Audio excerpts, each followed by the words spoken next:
Alrighty, Hosses, in this video, what I'm going to do is I'm going to clear up some concepts that you're going to come across a lot in Node.js development. The first thing is you're probably going to hear, if you haven't already, that in Node, everything is a reference. What does that mean? Well, check this out. Say that we have an object called Bucky, and I'm just going to make two quick properties. I'll say like fave, food, I don't know, type anything, bacon, and fave movie. I will say, by the way, I saw this last night, the movie Chappie. If you haven't seen it, I highly recommend it. It is actually a pretty funny movie and entertaining.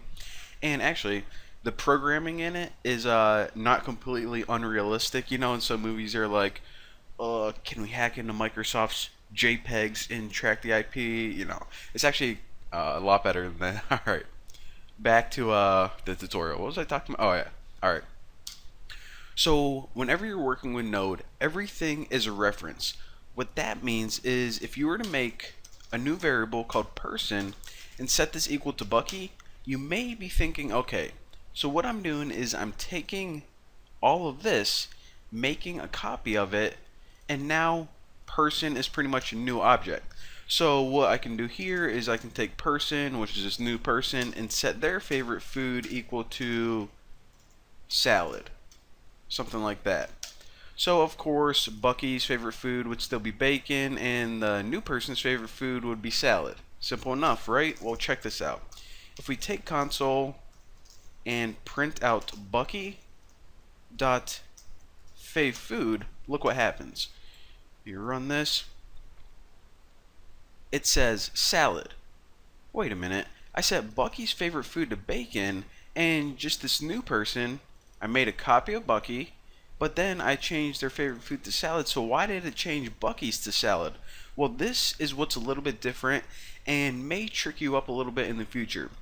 Whenever you assign Bucky to person right here, you're not making a copy of all the properties and everything inside this object. You're just getting a reference to Bucky.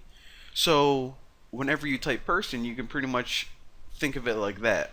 So again, whenever you change person favorite food, since person is a reference to Bucky, you're actually changing Bucky's or my favorite food.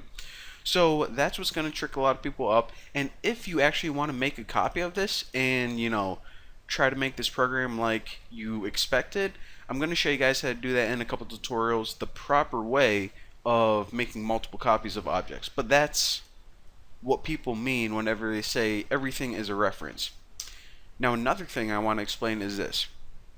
What is the difference between two equal signs and three equal signs? And this is actually a really popular interview question. So let's just take console. I'll explain it really easily. So whenever you use two equal signs, such as you're comparing the number 19 to the string 19, what's going to happen is this is going to print out true. So even though that this is a number and this is a string, whenever you use two equal signs, it only compares the values. So again, the number is equal to 19, the string, holy moly. I have to copy that, not undo everything. Alright. Now check this out. Whenever you use three equal signs, this is going to log out false.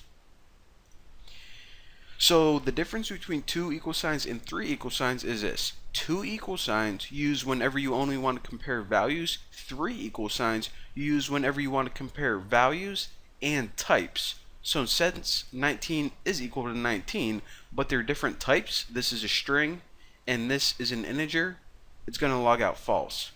So popular interview question, do not forget that one. Alright, let me clean up everything. Alright, now since I have a little bit of time, the last thing I want to explain, actually I'm going to explain this in the next tutorial. By the way, what I'm going to explain is this, the keyword this. So, I don't know, I thought that was kind of funny, but whatever, I'll see you then.